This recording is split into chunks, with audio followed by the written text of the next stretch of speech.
Mwanaume, zima hisia, washa akili. Ni marufuku kwako wewe mwanaume kumpenda mwanamke kwa sababu ya muonekano, kwa sababu ana sura nzuri, kwa sababu ana shepu, kwa sababu ana rangi, hasa mwanamke ambaye unataka kuingia naye kwenye maisha ya ndoa. Wewe kama mwanaume usije ukafanya hilo kosa. Hakikisha unampenda mwanamke kwa sababu ya tabia zake, kwa sababu tabia za mtu huwa hazibadiliki, lakini muonekano, sura, rangi na shepu utavikinai ikiwa huyo mwanamke atakuwa hana tabia njema.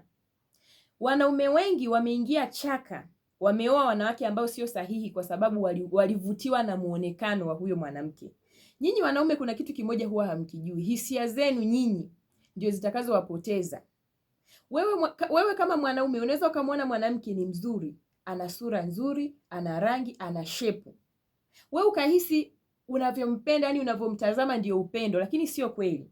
Yule mwanamke unakuwa umevutiwa naye na the way yupo kwa sababu wewe pengine ndio aina ya mwanamke ambaye unapenda kuwa naye. Lakini huyo mwanamke asipokuwa na tabia nzuri, hutompenda. Kwa sababu mwanzoni wewe mwanaume huwa humpendi mwanamke, ila huwa unavutiwa na namna mwanamke anavyoonekana. Kwa hiyo ukiona wewe umemchagua mwanamke kwa sababu ya muonekano alionao, kisha ukaingia naye kwenye mahusiano ukaona kabisa tabia zake hazikufai, haraka sana achana na huyo mwanamke, usimuoe, kwa sababu utaingia kwenye ndoa ya majuto. Wewe kama mwanaume mchague mwanamke mwenye tabia nzuri, kwa sababu ndoa inaanzishwa na upendo lakini inadumishwa na tabia. Sijui kama unaelewa. Yaani wewe hiyo mihemko yako ya kuvutiwa na huyo mwanamke kwa sababu ya sura, rangi na shepu itaishia ndani ya miezi mitatu utakapomuoa. Utavumilia vile vijitabia vyake, utafanya nini? Baada ya miezi mitatu utahitaji tabia za mwanamke ndio zisababishe wewe uendelee kumpenda. Na hizo tabia mwanamke wako atakuwa hana. Na hapo ndipo utakapoanza kujutia. Na kuna baadhi ya wanaume kwenye uchumba huku mnabahatisha kuona rangi halisi za hao wanawake. Rangi halisi za hao wanawake mnaziona. Unaona kabisa huyu mwanamke hamuelewani, ana tabia mbaya, kila ukimrekebisha hamuelewani, lakini unasema mimi kumwacha nashindwa kwa sababu nimempenda. Unajua umempendea nini wewe? Wewe huyo mwanamke hujampenda, umevutiwa na muonekano wake. Yaani namna anavyoonekana wewe ndio amekuvutia. Hicho ndio kitu kinachokudanganya ukaona kama unampenda na kumwacha huwezi. Hapana, wewe umevutiwa na muonekano wake kiasi kwamba mimi nakwambia hata ukimchukua huyo mwanamke ukaishi naye ndani ya miezi mitatu tu, huyo mwanamke utakuwa umtaki tena. Huyo mwanamke utatamani kumfukuza.